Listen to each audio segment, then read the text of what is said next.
Hey, AfterBuzz TV fans, tune in now for the Into the Badlands recap. We are talking about The Widow, Sonny, his baby, MK, Lydia, Samurai Tilda, and Pilgrim. Tune in.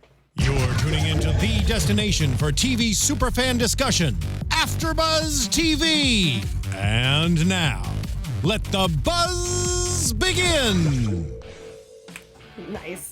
Oh, we even get the live show. Yeah, this is a full concert. It's like Coachella status. Oh my God. Post-Coachella. Post-Coachella. Everybody's recovering.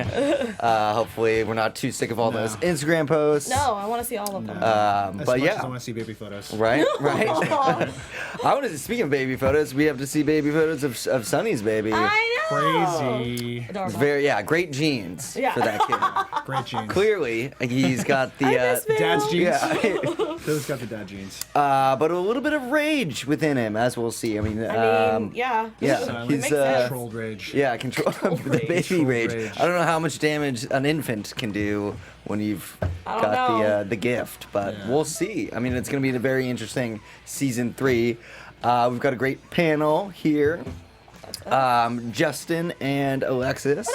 What up? Welcome, Justin. We've new panelists. new panelists. Thank you. Thank you. I'm super excited to be here. Nice, yeah. I'm stoked to talk about this show again. I mean, it's been a bit of a hiatus since the last season, Yeah. but we've got a lot of episodes to look forward to, so it's going to be, I think, a great season. Yeah. But we kind of cut in pretty close to where we left off, where, obviously the widow had kind of ousted herself and kind of engaged all the other barons into this like war, and it's pretty much just her and Chow at this point. Yeah. And so there's this big battle that ensues, and some people take a dive. Yeah. It's very like 300-esque, where like a wave of arrows. But it was really cool. It also reminded me of that, what is that? Jet Li movie, Hero. Where the arrows are coming by, but it was also kind of cool because we've always been talking about the war since season 1, so I think it's really cool that we got to see one. Yeah, an actual war. Yeah. And instead of, like, I mean, they always do these beautiful battles, which are great, but like this was like a huge like Game of Thrones status. Yeah, it was beautiful. Yeah, super cool. I mean, I wish I knew a little bit more about that character that died. Oh yeah. Because for a second, I thought it was like, is this a flashback? Is this young widow? Yeah. Like, I was kind of thinking about that too when I was watching. I was like, is this a flashback or just?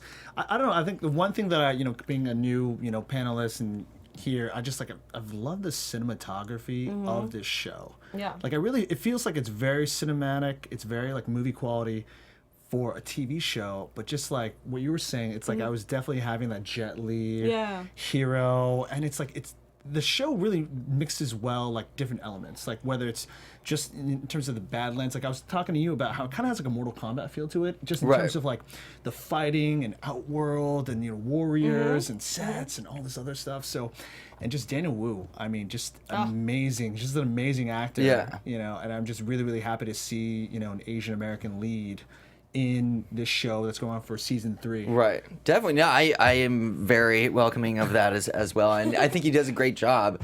Plus, like, even when he's not kicking ass and taking names, which he does on the regular, All the time. clearly. All the time. Like the emotional scenes are really interesting too. And to see him take on this new sort of stage within the show. Paternal, thing. And again, he's still smashing skulls with like... He's the pottery Sean Sonnet. The Sean hands. Sonnet type. It's like, but it was still cool to see him, also like care for his child and be that concerned father. It's such a different, especially for this kind of universe that we've seen him do. It was just a really interesting thing. Especially because Anthony, were you gonna say something? Yeah, hello everybody. go for My it. name's Anthony Becerra, Tony B. Tony on underscore. Real quick, I just gotta say, like, going into this 3rd season, this is we're gonna be witnessing Sonny's possibly greatest challenge ever, which is being a father. Yeah. And also trying to be a father to this child in such a dangerous environment as well.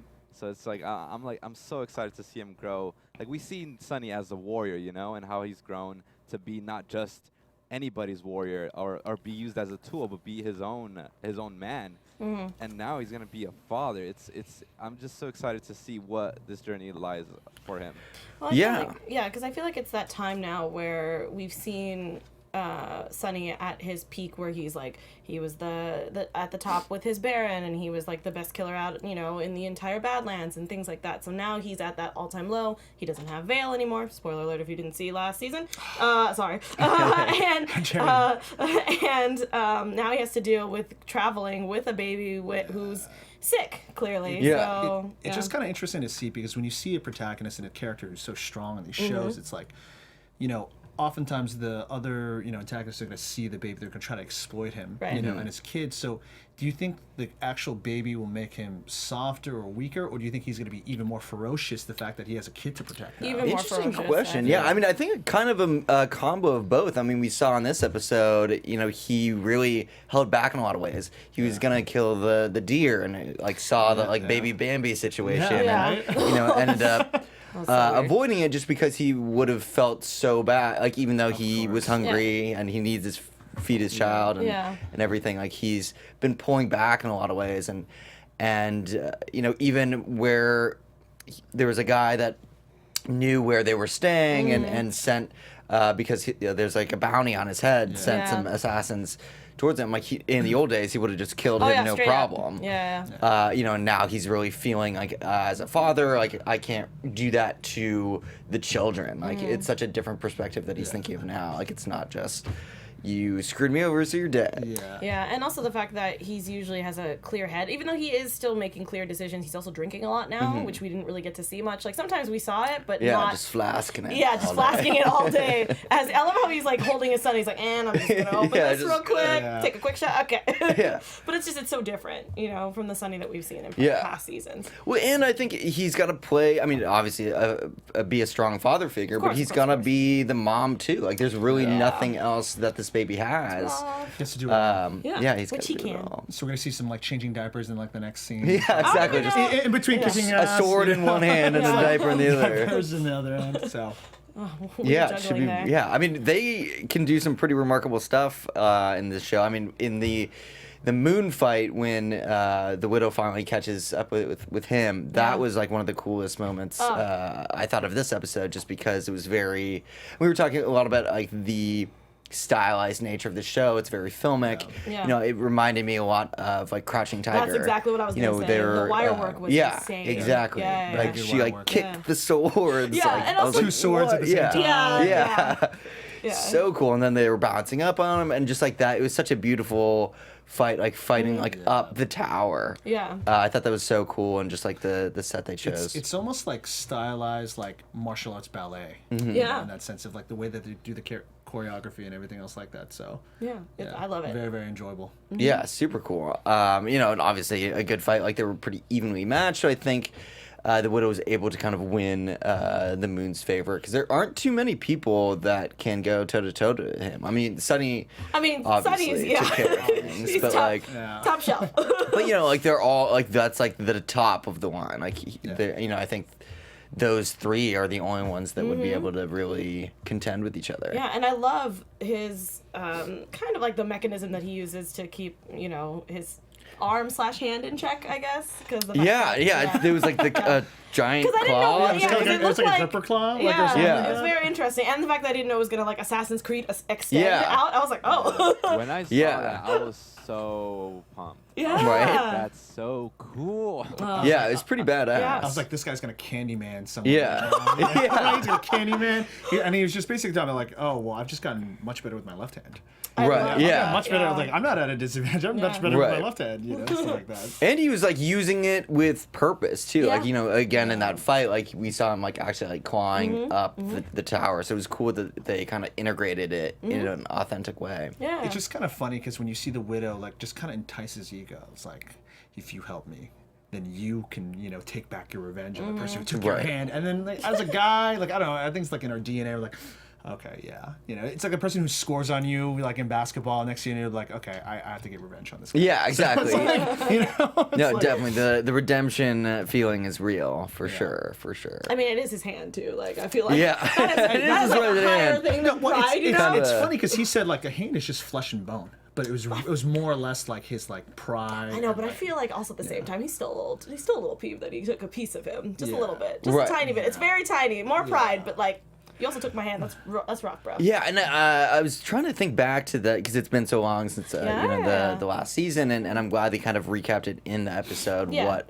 Because Sonny, like, he wanted to kind of preserve his honor by because he lost that fight, he wanted to not live anymore, which is very similar to ancient Japanese culture, and there's other ancient societies as well that their pride is so high, like they can't even. If you lose, you just exactly. Like defeat is not an option, and so almost living with that shame, and especially when it's his hand, a constant reminder. Especially because the fact that we live in a society where you need to use your hands, as in for not just combat itself, but the fact that we don't have technology or anything like that, and a lot of them don't really use guns. It's more just hand to hand. So the fact that you don't have one of those things, it's kind of tough. But I like that he was able. One, I would like to know where he went to get that. If we're going to see the shop. Where's the custom made? Yeah. It's a custom made. I mean, clearly. Are you doing that yourself? Are you going to somebody? Is that person going to help you later? I just want to know. Well, yeah, I get. I mean, the widow apparently has a hand maker because she upgraded that to the next level. I mean, that's that was so cool. Yeah, he got a very nice upgrade. I mean. It looked like he might even be able to move. Yeah, I'd see. That's why I want to know. Yeah, and she said something to I don't know if it fires ninja stars or something. There's some projectile. I'm down for all of it. Take all my viewership. I want it. This is a much more badass hand than your old claw. Awesome. Little rhubarb sticking out. But yeah, I mean, even though it was such a primitive thing before, it still had that It was still pretty slick. Pretty awesome. Like you said, the Assassin's Creed. Yeah, it extended out. It was insane. Yeah. And speaking of Assassin's Creed, when we got Tilda back, I was like, that was so she's pretty much the samurai version of an assassin. It was the costume was so cool. That face mask that they were all wearing. Mm-hmm. Yeah, I've been saying this since season 1 that Tilda has always been really amazing. She's been at a level that I love about her, but I feel like she didn't go anywhere. She kind of stayed at that badass level. I wanted her to go up more. Mm-hmm. This was when I was like, okay, she's growing up now. We're getting there. Because I feel like she was just kind of stale in the background, or just kind of, just hanging out. Wait, I gotta not argue, but is she growing up because she still kind of has that same fighter mentality? Well, of course. When the other lady tells her that to lay low for a while, she's like, why don't we just hit him first? And I still see that fire within her that kind of stems from not having that certain growth that she needs to go through. No, I believe you on that. And I don't want her to particularly lose all of that. I like that we still got to see her personality. I meant just the fact that, she was able to break away from her mother's grip. And the two part is that we know that she's already a badass, but we got to see more moves from her. If that makes sense. Because in the last few seasons, we didn't really get to see her fight that much. If it was usually against the Widow. Got it. Really, I was just thinking more of a mental state. Mentally she's not there yet. She seems like she's coming out on her own. It's gonna take time. I can't wait for her to see her growth. Oh, it's gonna be great.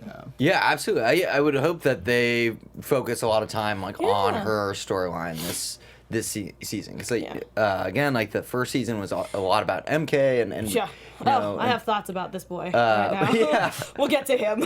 We will. Yeah, he's really smoking. He's straight up living the rock style. Rock star life. Yeah. I have some. Just 2 chicks in the bed smoking peyote. I mean, I'm also very jealous, but I was like, I hate you right now. Alex is like, I wish I was one of those girls in bed. No. I want to be with the girls in that bed. That's what I was gonna say. I want to be in that scenario because hell yes. Yeah.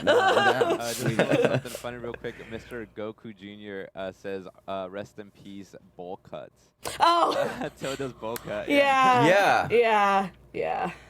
I don't know what's going on with that. Hilarious. I want to talk to her stylist. Yeah, exactly. Who's making these decisions? Leave Tilda alone. Right? Yeah. Well, it looks like Mr. Goku. She's got a more evolved look now. Yeah. She does. I think all the characters look a little older. I mean, obviously, it's been some time. Older. Yeah. But it's nice to see their characters kind of evolve too, even though they're still learning. It's a learning curve. Not everybody's Sunny level. No. We'll get there. Yeah. But yeah, it's cool to see again the fire that is Tilda, and like when they took out those trucks, that like so cool ninja star boomerang thing. Yeah, I want it. So sick. It's pretty awesome. Yeah. I mean, the fight choreography and just like the fight scenes, it's really like you said, it's very like that old school like wuxia, like Hero, Crouching Tiger, Hidden Dragon, like all that, which I love. You don't see a lot of that. In a lot of the TV shows, so it's like props to the fight choreographer and props to the people who actually come up with the fights because they're amazing. Even the special effects, where the guy's getting his like neck slit, like all this stuff. And I was like, obviously it looks fake, but I'm like, it still looks cool. Yeah, it looks badass. Yeah, it's very like stylized, It's very stylized. In a good way. It's every death is so satisfying when you see like it has that like Hong Kong style like action like vibe to it. Yeah, which exactly. I like a lot. Exactly. Very cool. I loved all of it. Let's definitely talk about MK though. This boy.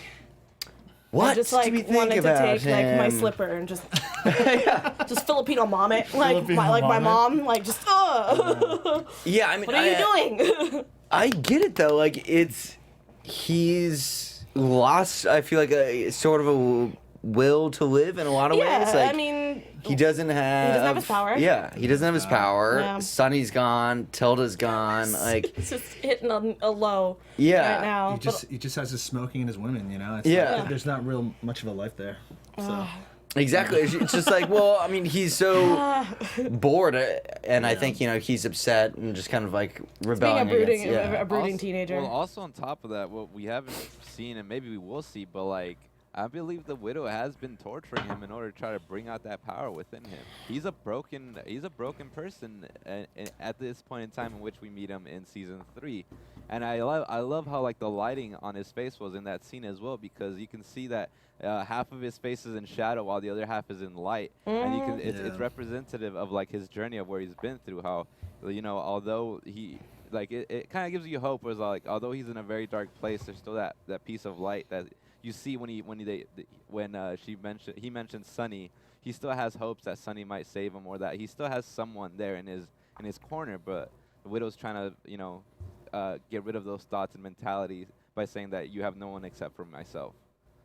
Yeah, that's a really good point. I think he's really struggling with that. I mean, knowing that he had that power and like he was pretty much like the chosen one for so long, and like I think it's that hope is still there, but it's dwindling, and like he needs something to kind of reignite it in a bigger way. I mean, and even though he's kind of partying a bit, it seems it still looks like he's also kind of a prisoner. Like his door is definitely like a jail cell. Yeah, but that's also the most comfiest bed for any prisoner that I know. Just saying. It's not bad. He's definitely like a mobster in jail. On house arrest. Yeah. Any bed with 2 women is usually very comfortable. Yeah, it could be worse. Yeah, it could definitely hence be why worse. I'm jelly. Hello. Same. I got jelly all over. Yeah, definitely. Yeah. It's not too shabby, MK.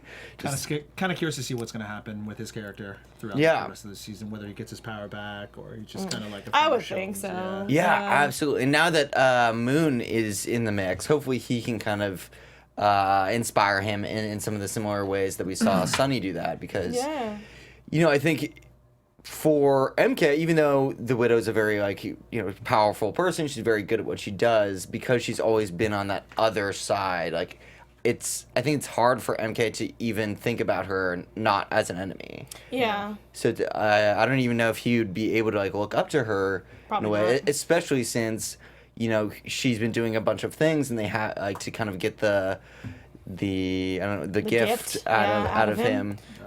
Which all have not worked. Yeah, I mean, at this point, I think she's just trying to pretend like she knows what she's doing, kind of, where it's like, oh, yeah, we could just try this instead. But really, she's like, I have no idea what I'm doing. But we're going to keep trying. And also, I don't want you to leave, so give me your arm. Yeah, it's really interesting that Azra is still so shrouded in mystery. I mean, hopefully that starts unraveling a little bit this season. But... the widow and even like Baiji pretty much know nothing. Yeah, and I feel like it's interesting because the fact that maybe in season 2 they felt like they were more in control, but I'm noticing in this season that they're kind of not really in their I don't know how to put it. Not in the game, I guess. They're just kind of floundering at this point. Right. Yeah. I don't know. Yeah, it's I think it exists because there's definitely clearly artifacts. There has to be, yeah. Some like mythical. And we had those people at the very end of the episode too, so I'm like, question mark? I don't know. Yeah, I mean, do we think that that character, apparently his name is Pilgrim, and yeah, of course. Is his first name Scott? Yeah. Well, yeah, it's very culty vibes that he's giving out. Do you think they're from Azra? Do you think I'm assuming that they're from Azra. I don't know if he's like the full leader, but I feel like he's like some sort of top tier in whatever Azra believes in. But yeah, I just feel like because of what Nick Frost said, which I can't remember the line that he said. I think something of like, oh, like Azra's bullshit. I've been trying to like get in touch with them and nothing happened. And he pulled out the pocket watch the next scene. I was like, oh. Clearly, you have to be from Azra. Right. Why do you just have this random pocket watch? So I don't know. Yeah, that was definitely the most telltale sign. I think like that was such a huge thing for them to be chasing through in the previous seasons. I agree. Obviously, the widow really wanted her hands on it. Still don't know why. Yeah, and we have to find out. Yeah. Exactly. Like I'm really looking forward to that like sort of season-wide story arc, just because it's we've been chasing it for so long and we still know nothing. Also, that fight scene between the two gifted people, I don't even know what to call them. Yeah, that scene was insane. Yeah, I think that was not my favorite one of the season since it's just the first episode, but to start the season off with that episode, with that fight scene was crazy. I mean, you know that like if your eyes are gonna turn black, something's gonna go down. Yeah, for sure. I mean, I'm like, in like Sunny's baby's eyes turn black, so I'm just like, okay, what's gonna happen? I was like, I do not want to mess with anyone whose eyes turn black. Yeah, just make sure that baby is fed. And happy. I thought that baby was gonna like crack her fingers. No, I thought she was dying. I thought like it was like taking the life from her. I don't know what was happening. I was so confused. I was like, is she dead? What happened? Well, it was just kind of funny the way they foreshadow it, because the healer was like, I'm going to try to draw the blood, and immediately, like, the baby's eyes turned black. And then at the last scene with that, those two individuals, they cut him, like, oh, so that's the common connection. Yeah. So it's just kind of curious to see, like, how that's going to play out through the rest of the season. Right. And how it's, like, transferred, because is it just random? Is it just like I don't know if it's like because someone's gifting someone's gifting the gift. Gifting the gift. Hashtag gifting the gift. Just the worst what is that, the worst regift? Exactly. But I'm assuming it's at random at this point. Yeah, I mean, it's like Sunny's like if you look at Sunny's, baby, like oftentimes, people get things from their parents. So like maybe does Sunny have it too? Or Vale, or maybe someone in Vale's family, because she was adopted, wasn't she, from those two doctors? I believe so. Because I don't know if we know her actual family history. Right. Yeah. So maybe it's genetic. Snaps! That'd be crazy. I mean, I really want to. I need more information, because it's so badass. Like when the two fighters kind of go into black eye mode and like become like plane propellers, spinning toys. Like that was ridiculous. It was so sick. So cool. It was so tight. I love that one scene where like I believe it was the girl, how she kicks someone with her 2 feet, kind of drop kicks him, but then goes forward and headbutts the guy in front of her like a torpedo. So that was fantastic. I gasped and just I'm cried like, out the loud. laws of physics don't really apply in the No. I mean, it's the same thing with any of like most martial art movies where it's like, oh, we're gonna have all these wire tricks. Nah, you could totally just tiptoe and jump off of a sword, and that's fine. Also, real quick, I might be jumping the gun, but I'll say it myself. But I think it's safe to say that any black eyes are people with the black eyes. Yeah. It's safe to assume that they're probably Azurians, that they stem from Azure themselves, from the city itself. And it's possible that Sunny might be part of that. Well, I mean, he had... Right, or maybe Vale could have been a part of it. Because I can't remember what the flashback actually looked like, but he got the pocket watch from his brother. That was what that flashback was. Like, I don't know what season it was, but that's why he had it with him. Mm-hmm. And that's when when MK had the pendant, he was like, okay, compare, contrast. What's happening here? Same city symbol. Yeah, because they're just like, what? Yeah, so clearly either his family, so I think your theory is right, where it might be coming from Sunny more than Vale, because... We'll just have to see the next time he gets, in a fight and he gets cut. And if his eyes turn black, if he can awaken it, that'd be great, and also terrifying. At the same time. Dude, Sunny with the gift he's is gonna turn like Goku. He's gonna turn like that's like next level. He would it is over 9,000. Can we talk about that fight though in his trailer of how like it was amazing? It was very like Raidish, where I mean he's fighting with frying pans, like he's fighting super claustrophobic. Like I loved it because most a lot of the fight scenes are like open space, like 50 feet away, but he's like boom, boom, boom, boom, boom. Yeah, no, that's a really good point because there a lot of the fights are kind of more mystical and really are very expansive.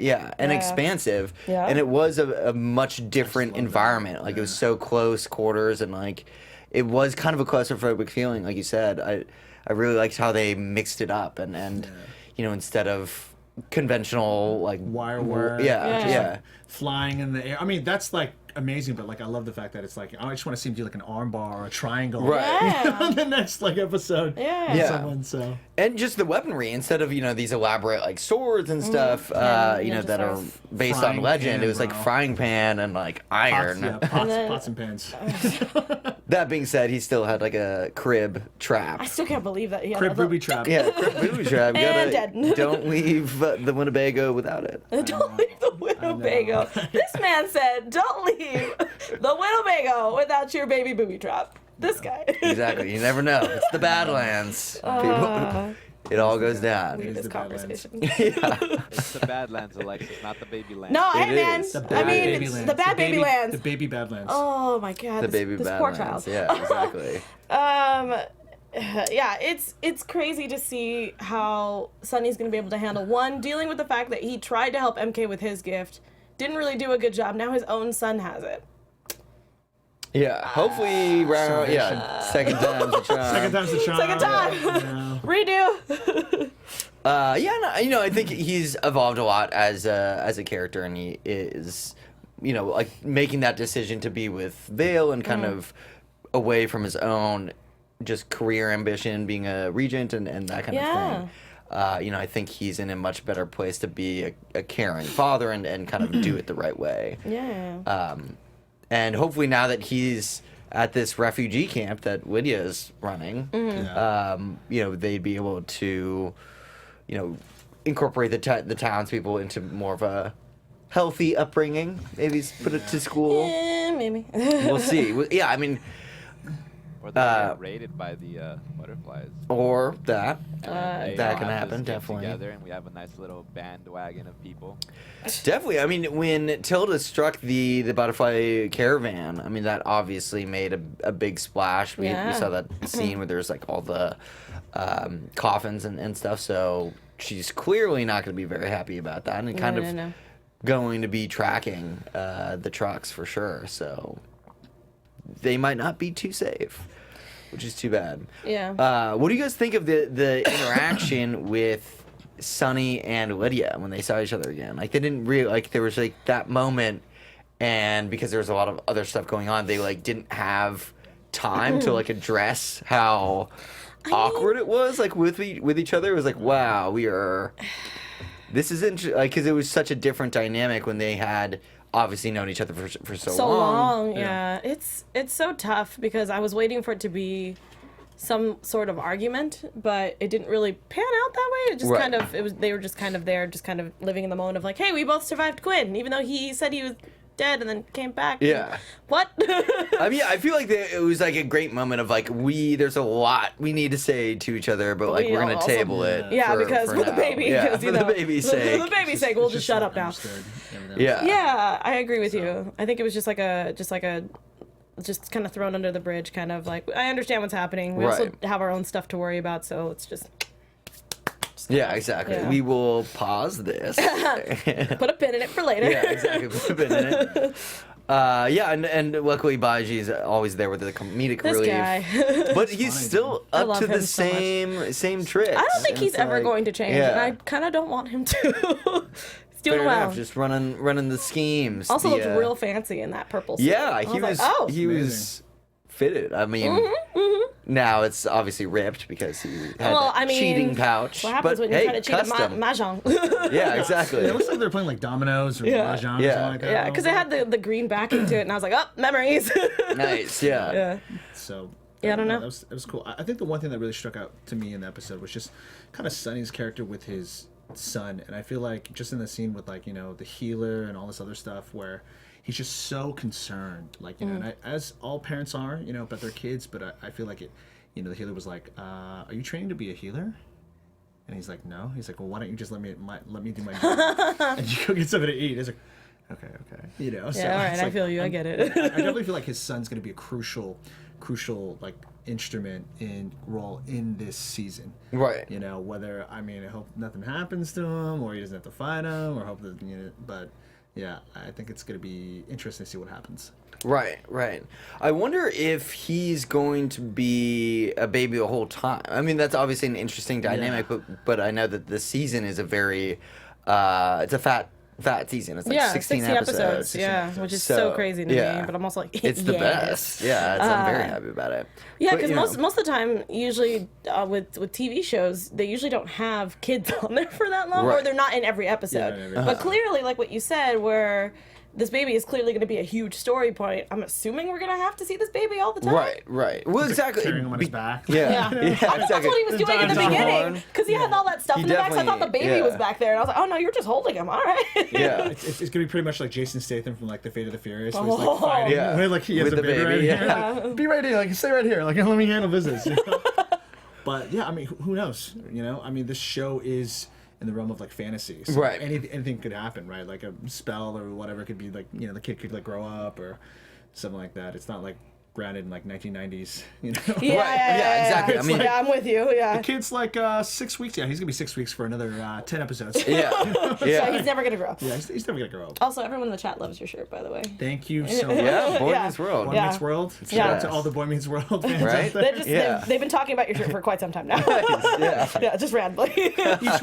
Each week I'll wear a different TGIF shirt. Nice. Oh. Yes, please do. I love it. Yeah, I mean, I think it'd be. It would surprise me if Baby Sonny doesn't do more, just because, like, for the premiere episode to kind of make a point of showing that he has the gift. It's like. Yeah. I mean that's huge, especially if you notice like how the episode ended. Right. So they ended it with the gift, and the fact that his son has it. It's like something's gonna happen where someone wants to take his baby and use the gift against him, or something like that. But I mean, it's the fact that like he doesn't even know what it is. Right? Like his son doesn't like. Why is his eyes black? Like does he have some weird of pink eye or black eye or something like that? Right. Yeah. So like he doesn't even know. But that's why I'm like so pumped for the rest of the season and the rest of the episodes. Oh, interesting. Sarah in the chat says, "What if MK is actually only a few years old? Like it's like a rapid growth kind of thing." Whoa, like the gift. No, like I don't think there's a. I mean, I'm not saying that could happen, but it would be an interesting thing if we found out that there was like some people who's maybe that's why he can't control his gift because it's so strong that maybe they're making this type of like supernatural things. There's a lot of supernatural things happening that it could, but I mean, I feel like that's stretching it a bit. But you never know. Sonny's baby is a special case. You're right. Yeah, and the fact that I was gonna say Nick Frost. Badgie says that he's never seen the gift when someone's so young before. Right. So you never know. I don't know. Well, it's Sonny's son, so. I mean, yeah, If anybody, you know, it'd be. Yeah. It's gonna be exactly. his kid. Exactly. Yeah, it's gonna be his It's not kid. gonna be anyone else's Yeah. kid. It's pretty much the Can you prodigal imagine son it's right there. like a Rugrats episode of just the gifted Yeah, Rugrats. freaking Chucky, like with his little glass, like I don't know, and then his eyes turn They're like black and he just kills everything. Good lord. Yeah.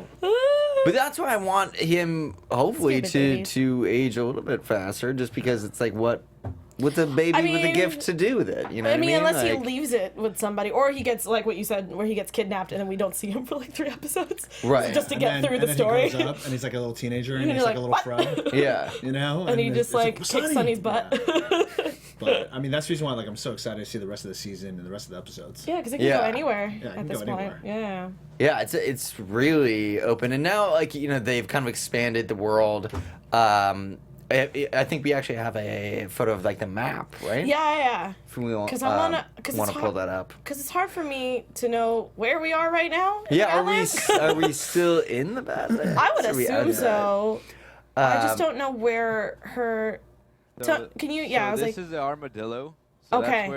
That's where the widow is now. Right. Yeah. Baron was. And Yeah. This is where Chen is, I believe, because that's like they remove all the Dang, other they're all pieces. she's all the way over there. I Yeah. believe so. This is the last piece. That's like when it's removed. I believe it's this one. That's the left. Oh, dang. Right, which would make sense because they're all in white. Yeah. So I'm guessing the war's happening maybe in between, in the middle somewhere. So whose land is that in the middle? Interesting. I can't tell. It looks like a peacock. This one's a peacock. Who's that? I forgot who that was. And this one's like a green thing.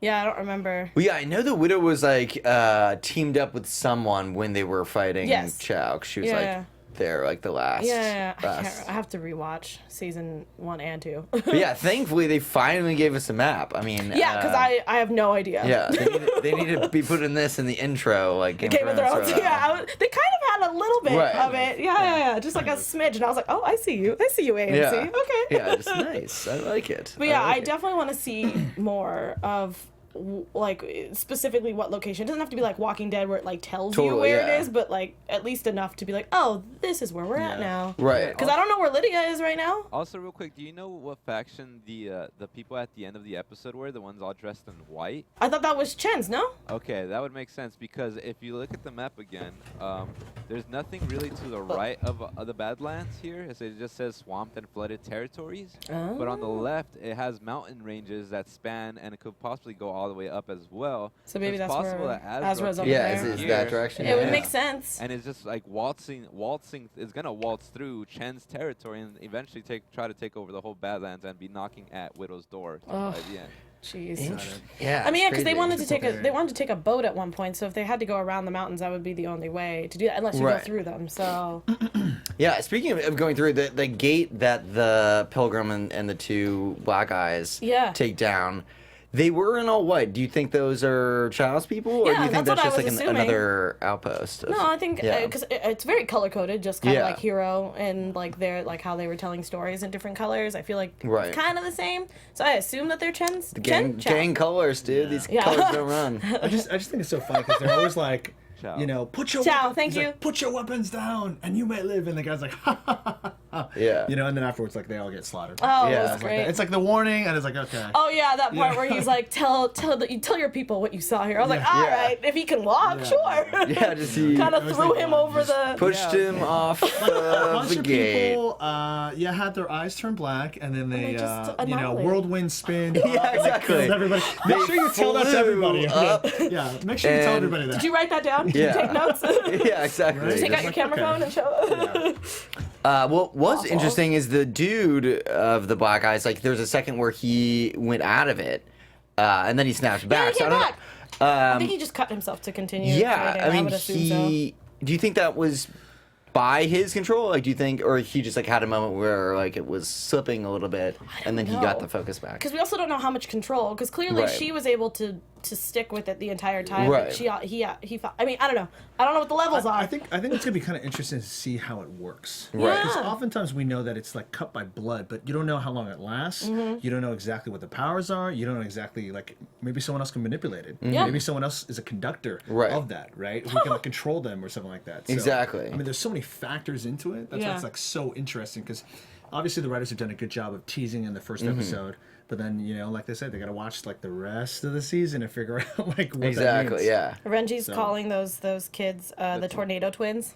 Tornado Twins. Tornado Twins. Yeah, Flash reference. Yeah, exactly. Flash reference. Yeah, I like that. I love it. That's their signature move. They, you know. I mean, they can spin. They can spin really fast. That's it. They can kill people and spin really fast in the air. It's pretty great. But yeah, I mean, they're pretty sweet. Like the two swords that they both use are awesome. Yeah. Especially the girl just like went ham on those two dudes. Oh, she's so dope. I was like, get it, girl. Oh man, it was insane. Well, they're just like splattered in like blood, and she's just walking. Just like, well, I think it was cool. Was like, you know, the guy like shot an arrow. She was like, boop, just like caught it and then broke it. And then broke it. Oh, yeah, that was insane. She like cut like.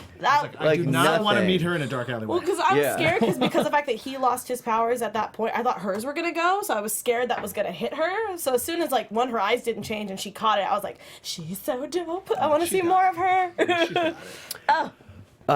Yeah, dude, I want to see. So like the powers are so cool. It's just like next, like the kung fu just at the base is very good, and then like. I think the rest of the season, notch. they're totally. I mean, this is just the first episode of the third season, so they're totally gonna kick it up. They're totally gonna have like crazy more fight scenes and stuff. So I'm super excited. Yeah. No, I am too. I mean, any predictions for the rest? Quick predictions. AfterBuzz TV predictions. Well, we kind of sprinkled it out throughout the episode, but yeah, I think. I think that Sunny's kid's gonna get kidnapped. I don't know by who. I'm assuming from our Azra people when they find out that he has the gift. Right. MK is going to have to do some more inner battling like he did in season 2 to figure out what his purpose is and to see if he gets his powers back. Yeah. No, that would. I mean, I predict he will. It might take a little while, but you know, I think through training with the moon, like he's gonna start getting closer and maybe start reuniting, because he was at that whole monk monastery thing for so long. Yeah, and I was like, what happened with that? Where's your training, bro? Yeah, exactly. I don't know. I think the biggest thing is going to be Sonny's. We're going to see his vulnerability the most this season, I agree. especially with his kid. You know, and I think the kid's going to play a central part of it. But I mean, he's either going to go absolutely even like demon rage Akuma even crazier because of his kid, or they're gonna exploit him and they're gonna, you know, try to use his kid against him. So which is, you know, smart on his, you know, enemy's part, but I mean, we're just gonna have to see what Dinamu's gonna do. Yeah, I'm so excited. I know. Yeah, there's many more people to be killed by his hands. Many more people. So many people. Many more baby booby traps to be used this season. I want to see all of them. Speaking of more, do you want to talk a little bit about... we've been talking about having a good influencer in our lives, like everybody else here in the Badlands. Definitely check out our influencer, Maria Menounos, with Conversations with Maria Menounos. She features celebrity and influencer interviews along with secrets and tips on how to be better in all aspects of life, from health and wellness to career, relationships, finances, and more. Let our Maria be the big sister you've always wanted. Go to iTunes and subscribe to Conversations with Maria Menounos for free. And be sure to rate and comment, and when you do, let Maria know that it was Into the Badlands After Show that sent you. Make sure to mention our names, Twitters, all that kind of stuff. Just let her know that we talked about it. Totally. Conversations with Maria Menounos, podcast edition. Check it out. Check it out. Nice. Check it out. It's a great show. It's good stuff to tide you over till next week, where we have another episode of this fantastic show. Yes. Speaking of which, where can the fans follow you guys to stay in touch? You can follow me on Instagram at yourboyjyang. And you guys can find me all over social media at atorres890. That's ATORRES890. You guys know that I do a bunch of after shows here, so all week, just make sure to keep up with it, because I will be here from Monday to Thursday doing stuff. Nice, very cool. And you guys can follow me everywhere at Hey John Blake. Tune in on Thursday for the Suits finale. Hey, bye guys. See you guys next week. Peace. From executive producers Maria Menounos, Keven Undergaro, Phil Svitek, and the entire AfterBuzz TV staff, we would like to thank you for listening to the AfterBuzz TV network. To watch or listen to other after shows and post comments or questions, be sure to visit AfterBuzzTV.com. I'm Sir Richard Wentworth, and this has been a presentation of AfterBuzz TV. Buzz you later. The views expressed herein are those of the hosts only and do not necessarily reflect the views of AfterBuzz TV or its owners or principals.